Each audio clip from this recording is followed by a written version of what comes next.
ถ่ายกันไปยืนที่ไหนบ้างพวกขวดนี้ห้ามหรือหวงหรือเปล่าเนี่ยจะได้เก็บไปขายเก็บไปเลยนะดีเลยป่ามาเก็บให้ผมเนี่ยดีผมจะได้ทำความสะอาดให้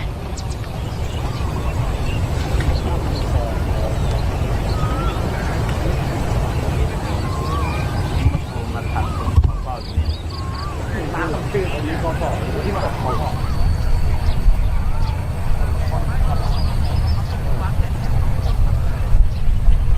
พูดเยอะกับพนักงานเยอะเด่นนั่นแหละนี่เลยพอดิชื่อน้ำน้ำมันไอ้ของ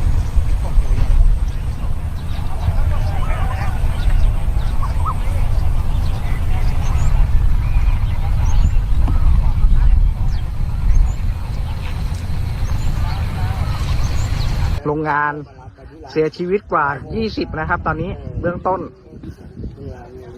ก็ยังมีเสียงพลุระเบิดต่อเนื่องนะครับ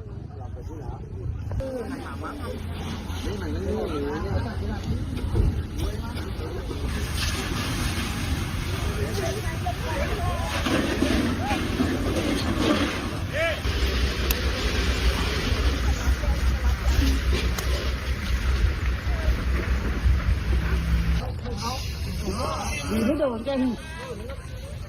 ย่อยนะทำไม่น่านะ